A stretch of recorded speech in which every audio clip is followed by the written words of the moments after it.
Welcome to the Apologist Bookshelf. Gary Zacharias here. Let's go around for a third time with a John Lennox book called 7 Days That Divide the World, and it's subtitled The Beginning According to Genesis and Science. And I've done a couple of previous podcasts. One was on the days of creation, and another chapter that he did on humans as a special creation rather than an evolutionary byproduct. And I wanted to go to Appendix A. Oh, by the way, let me just share a couple of the chapter headings. First chapter is called A Lesson from History. And I'll leave that one. It's kind of puzzling right now, I know, but I'll leave that for another time. It's a really good one. Another one is a lesson about Scripture, and then he does the days of creation, human beings, a special creation, the message of Genesis 1, and all those are great. I want to go to the appendices that he's got at the end here. He's got 5 of them. And I wanted to do the first one because I love history. That was my minor in college. And so I want to take a look at Appendix A, called A Brief Background to Genesis. And you'll see where it goes in just a couple of minutes here. He says, of course, the book of Genesis was originally written in Hebrew, and the title in the Hebrew language comes from the very first word in the text, Beresit. I'll probably mispronounce it, but that's close, which means in the beginning. The title Genesis, now that's Greek for origin, was given to the book by early Greek translators. So we say Genesis, but in the Hebrew it would be Beresit, which means in the beginning. One distinguished Hebrew scholar says the text looks like a prose narrative describing a succession of events. It doesn't have the kind of poetry the Hebrews liked a lot, which was a 2-line parallelism, where a statement is made on one line and then it gets repeated in a different set of words on the next line. So I used to teach the Bible as literature for my college, and I thought that was really interesting. Parallelism was Hebrew poetry, not rhyming. So, things like roses are red, violets are blue, da-da-da, and I love you.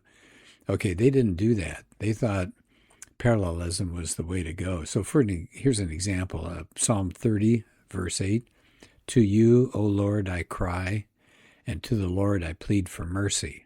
So do you hear how it's the same idea, but said in 2 different ways? So that's Hebrew poetry, parallelism. But the Hebrew scholars said Genesis 1 has certain features. On the other hand, it'd be unusual in the straight prose. So it's got repeated refrains like, and God saw that it was good, or and God said, or let there be, and it was so. So it's semi-poetical language. It does have some poetry in it that makes it memorable, but it's a narrative. And so I think that's important to take a look at, because some people are going to want to say that all it is poetry. It's just it has nothing to do with the real world. It's just elevated language of the imagination. And I don't think that's the case, but I know people argue different views of Genesis, and one view is that it is poetical, and we shouldn't try to tie it into science. Anyway, what about the date of it? People always ask about that. What time did it get written? And he says he's going to date it somewhere around the 15th to the 13th centuries BC. And we'll see why in a little bit. So here's a key part. How was the Genesis text understood by people in the culture? It says, well, we have evidence in both the Old and the New Testaments to show that people then took the Genesis material as history. He gives an example of Josephus. He had an introduction to his famous Jewish antiquities. He wrote this about 110 AD. And so he knew the difference between fables and factual accounts of history. And he thought it was a factual account of history. So this is the part that's going to take over a lot of this appendix, and that is comparing Genesis with another look at creation of man and all, called the Enuma Elish, which is the Babylonian epic. And so he's going to compare these two with the literature and the ideas between the Genesis account and that Babylonian account. It says for that Babylonian epic, the best estimate, it was done about 1000 BC. That was hugely important for the Babylonians. They would recite it during a New Year festival. But it's really not an account of creation, he says, as a story of war among the Babylonian gods. So the god Marduk gained his supremacy, and creation was a byproduct of the battle. So he defeated a goddess, Tiamat, and he split her body into two pieces. With one piece he made the earth, and with the other he made the sky. So can you see, Lennox is pointing out in that Babylonian account, creation is secondary. It's the gods and their wars. That's center stage. And he actually has a part of it here if you want to hear just a little bit of the epic. When on high the heaven had not been named, firm ground below had not been called by that name, not but primordial Apsu, their begetter, and Mumu, and Tiamat, she who bore them all, their waters commingling as a single body.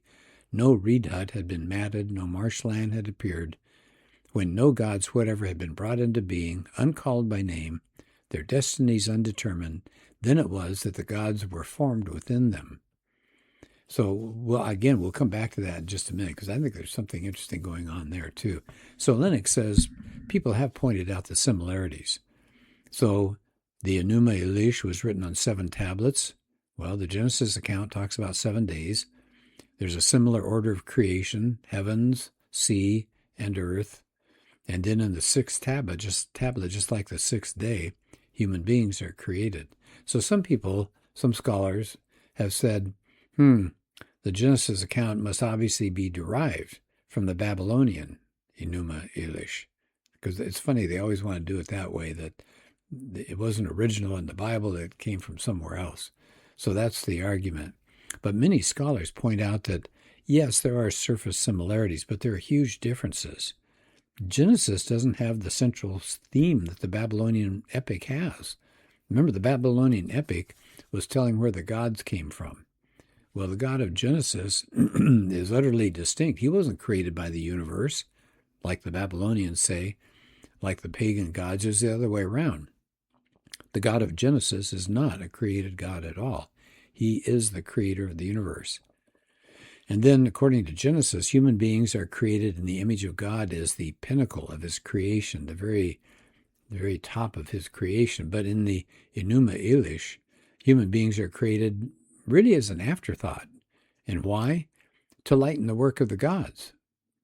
It says, he, talking about man, shall be charged with the service of the gods, that they might be at ease. Here's another contrast. Genesis has no multiplicity of warring gods and goddesses. The heavens and earth are not made out of a god. There are no mythical beasts. And there's no deification of stars or planets or sun or moon, like we see in so many of the pagan cultures. The universe to which Genesis introduces us is not a mythical construct at all. It's our world. It's light, it's sky, it's sea, it's land, it's sun and moon and stars and plants and fish and animals and then human beings. So Genesis is concerned with the actual and not some kind of mythical event of the world. And over the whole thing, God is the uncreated creator. He presides. He speaks his word so that everything gets accomplished. So when Lennox says, now, if Genesis depends on the Babylonian account, if that was first, why is it so utterly different from that account? There's only one God. He's distinct from his creation. Very different than what the Babylonian story says. Genesis actually protests against polytheism because it says there's one God and he's not part of creation. It says, how about this? Ascribing to the sun just the idea of a light bearer, it's not a God. That would be a powerful challenge to the mythology of the Egyptians, wouldn't it? You had the supreme God was the sun god Ra. I mean, even the word Pharaoh, F-A-P-H-A-R-A, Ra, Pharaoh. Right? And so the Genesis actually clashes with that. It's a challenge to that. All right, so let's keep moving here.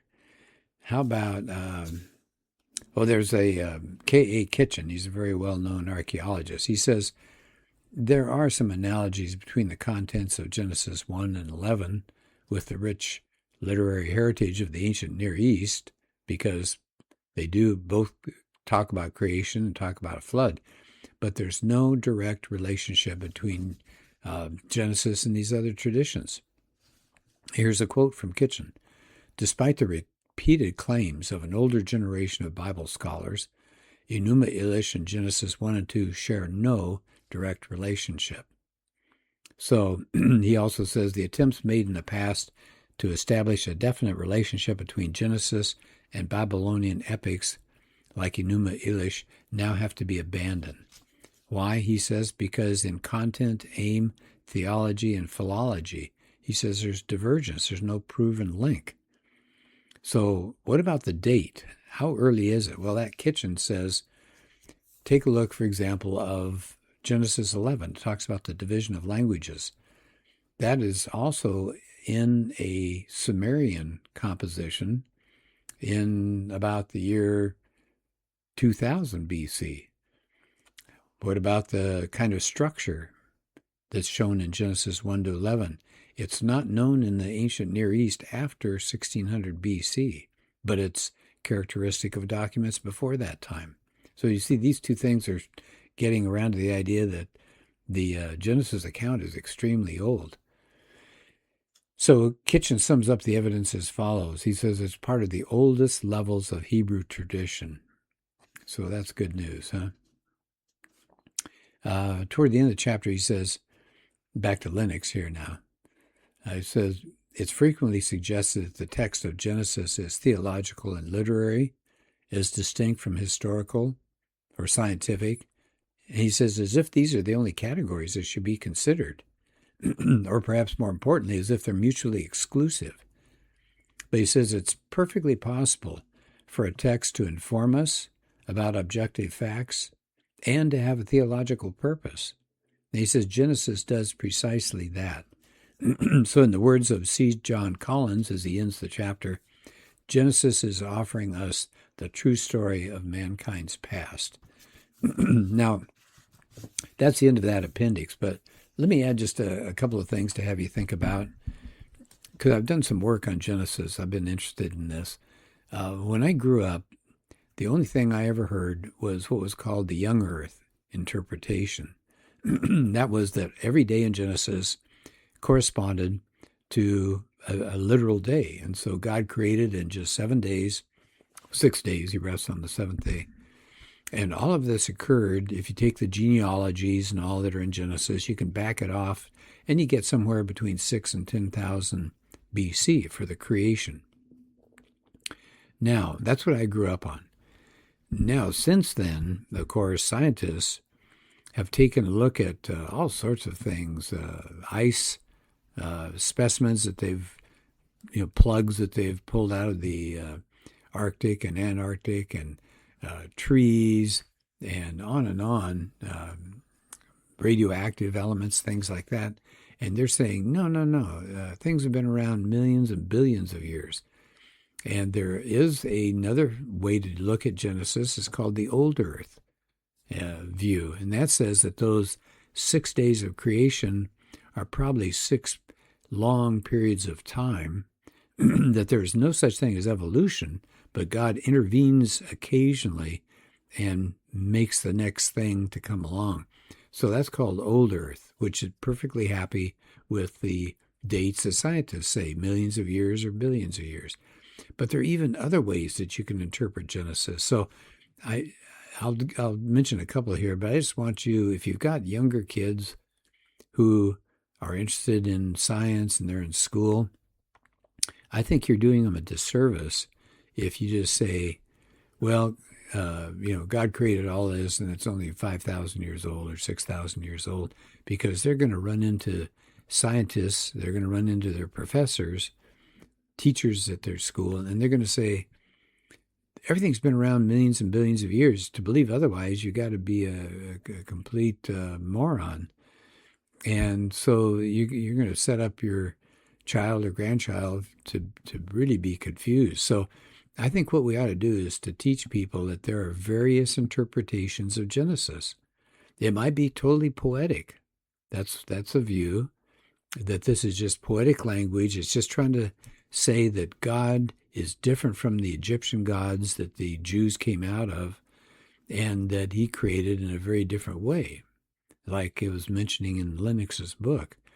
You can interpret Genesis in what's called the framework theory, which is that day 1 and day 2 and day 3, 4, 5, 6 correspond in a particular patterning rather than necessarily a time sequence. So there are 4 or 5 really popular ways now to look at Genesis.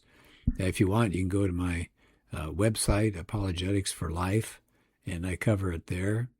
But anyway, I just want you to think about that there are different ways to deal with Genesis. And I would just say be familiar with them all, and have your kids and your grandkids familiar with them all, so that they don't feel like they've got one and they're going to go down fighting over that one. Honest to goodness, we don't know. We're not sure. Scientists are not sure. I mean, look at what they're saying about the beginnings. Like at one time they said there was no start to the universe, and now they say there is, which is actually good news, because that's what Christianity and the Judeo-Christian perspective has been for thousands of years. Genesis 1 says, out of nothing, God created everything. So we're on good grounds scientifically. So anyway, I hope that's helpful to you. The book, again, 7 Days That Divide the World. Very interesting look, and he's not dogmatic. And that's John Lennox. Excellent person to listen to. Lots of YouTube videos. You can check him out and see what he's talking about. Very kind person. Enjoyable. He's done debates with a lot of the leading evolutionists. Richard Dawkins. He does very well in those debates. So thank you for being part of this, and I hope you can follow up with John Lennox. Interesting person. Thanks, and we'll do another podcast soon.